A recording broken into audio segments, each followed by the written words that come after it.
Friends, ఇప్పుడే అందిన వార్త 3/5/2025 రాష్ట్ర ప్రభుత్వ ఉద్యోగులకు ఈరోజు తాజా సమాచారం అంటూ లేటెస్ట్ అప్డేట్స్ అయితే రావడం జరిగిందండి. ఆ వివరాలు ఏంటనేది వీడియోలో తెలుసుకుందాం. వీడియోని స్కిప్ చేయకుండా పూర్తిగా చూడండి. కంప్లీట్ ఇన్ఫర్మేషన్ అయితే అర్థమవుతుందండి. మరోసారి ఛానల్ వస్తే తప్పకుండా సబ్స్క్రైబ్ చేసుకొని bell button all notification activate చేసుకోండి. చూస్తున్నారు కానీ లైక్ చేయడం మర్చిపోతున్నారండి. వెంటనే లైక్ చేయండి. లేట్ చేయకుండా వీళ్ళకి అయితే వెళ్ళిపోదామండి. మనం ఈ వీడియోలో వచ్చేసి మొత్తం 4 రకాల అప్డేట్స్ అయితే రావడం జరిగిందండి. కేంద్రం నుంచి, రాష్ట్రం నుంచి. ఇప్పుడు కేంద్రానికి సంబంధించి తెలంగాణ రాష్ట్రంలో ఏదైతే ఉందో సీఎం రేవంత్ రెడ్డి నిన్న ఏం చెప్పారో ఒకసారి చూద్దాం. తెలంగాణ రైజింగ్ తమను నడిపించే మంత్రం అని రాష్ట్ర ముఖ్యమంత్రి రేవంత్ రెడ్డి అన్నారు. ప్రపంచంతో పోటీపడేలా తెలంగాణ తీర్చిదిద్దడమే తమ ఆలోచన అని తెలిపారు. వచ్చే 10లో తెలంగాణ ఆదాయానికి $1 ట్రిలియన్ ఎకానమీకి తీర్చిదిద్దనే నిర్ణయానికి తెలిపారు. దేశానికి స్వాతంత్రం వచ్చిన 2047 నాటికి 10 ఏళ్ళు అవుతుందని, అప్పటి వరకు భారతదేశంలో $30 ట్రిలియన్ ఎకానమీకి లక్ష్యం చేసుకొని ముందుకెళ్తుందని, అందులో భాగంగా అగ్రగామి నిలిచేందుకు తెలంగాణ రైజింగ్ 2047 పాలసీ డాక్యుమెంట్ అయితే తీసుకొచ్చామని చెప్పారు. ప్రసంగంలో భాగంగా ఇందులో వచ్చేసి నేడు తెలంగాణ రాష్ట్ర అవతరణ దినోత్సవం భాగంగా విద్యార్థులు, యువకులకు, అదేవిధంగా ఉద్యోగులకు, మహిళలకు, ఉద్యోగులకు సంబంధించి భూ వివాదాలు లేని తెలంగాణ లక్ష్యం భూభారతి 2025 చట్టాన్ని తీసుకొచ్చాం. భూ హక్కుల రికార్డు పక్కాగా నిర్వహించి భూ యజమానులకు భరోసా కల్పిస్తున్నాం. భూ సమస్యలకు శాశ్వత పరిష్కారం చూపుతున్నాం.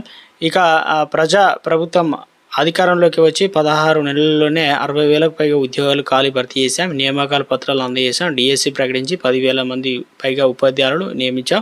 వైద్య రంగంలో పోలీసు, నీటిపారుదల, సింగరేణి కాలేజీలు ఇలా వివిధ రంగాల్లో ఖాళీలు భర్తీ చేస్తూ నిరుద్యోగులకు భరోసా కల్పిస్తున్నాం. ఉద్యోగ నియామకాలకు సంబంధించి జాబ్ క్యాలెండర్లు ప్రకటించి అమలు చేస్తున్నామని, సివిల్ పరీక్షలు ఏదైతే సిద్ధమవుతున్న వారికి ఆర్థిక ఇబ్బందులకు ఒక్కొక్కరు ₹1,00,000 ఇస్తున్నామని, ఇక తెలంగాణ సీఎం రేవంత్ రెడ్డి ఉద్యోగులకు డిమాండ్లను ఉద్దేశించి చేసిన వ్యాఖ్యలు మిమ్మల్ని బాధించాయని చెప్పేసి నాకు తెలుసు. ఎందుకంటే కాంగ్రెస్లో కీలక నేత ఏదైతే ఉద్యోగులకు సంబంధించి ప్రభుత్వ ఉద్యోగులు అంతా ప్రజలకు జవాబుదారీగా ఉండాలని, అందుకనే సీఎం గారుగా వ్యాఖ్యానించారని, ఏదేమైనా ఉద్యోగులు కోరుతున్న డిమాండ్లు సగానికి పైగా త్వరలోనే సీఎం రేవంత్ రెడ్డి నెరవేరుస్తారని సమాచారం ఉందని ప్రభుత్వ సలహాదారుడు కేశవరావు అయితే వ్యాఖ్యానించారు. ఇందులో మెదక్లో కలెక్టర్లో ఆవిర్భావ వేడుకలో ముఖ్య అతిథిగా కేకే హాజరై ప్రసంగించారనమాట. ఇందులో వచ్చేసి కేంద్ర ప్రభుత్వ ఉద్యోగులు, పెన్షన్లు చాలా కాలం చర్చలో ఉన్న 8వ వేతన సంఘం గురించి ఒక ముఖ్యమైన అప్డేట్ అయితే వచ్చింది. గతంలో 8వ వేతన సంఘం జనవరి 1, 2026 అమల్లోకి అవుతుందని భావించారు. మీడియా నివేదిక ప్రకారం 8వ వేతన సంఘం జనవరి 1, 2026 నుండి అమలు అయ్యేలా లేదనమాట. ఇప్పుడు అది ఆలస్యం కావచ్చు అని చెప్పేసి మీడియా చెప్తున్నారనమాట. సో మొత్తం మీద అయితే ఇక్కడ ఏప్రిల్ 2024 జారీ చేసిన సర్క్యులర్ ఆధారంగా 8వ వేతన సంఘం ఏర్పాటు అవుతుందా లేదా అనే ప్రశ్నకు తలెత్తింది. ఈ నివేదిక దాదాపు 35 పోస్టులు, డిప్యూటేషన్ ఇవన్నీ అయితే ఉంటాయన్నమాట. ఇందులో వచ్చేసి దీనివల్ల ఎలాంటి ప్రయోజనాలు కలుగుతాయంటే, 8వ వేతన సంఘం దాదాపు 50 లక్షల మంది కేంద్ర ప్రభుత్వ ఉద్యోగులు, అంటే రాష్ట్రాల్లో ఇప్పుడు ఈ తెలంగాణ, ఆంధ్రప్రదేశ్ రాష్ట్రాల్లో పనిచేస్తున్నారు కాబట్టి సుమారు 65 లక్షల మంది పెన్షన్లకు లబ్ధి చేకూరే లక్ష్యంగా పెట్టుకుందనమాట. సో దీనివల్ల వేతన సంఘం అమల్లో జాప్యం జరిగితే గడువు తర్వాత పదవి విరమణ చేసే ఉద్యోగులు కూడా బకాయిలు పొందేందుకు అర్హులని చూపిస్తుంది అనమాట.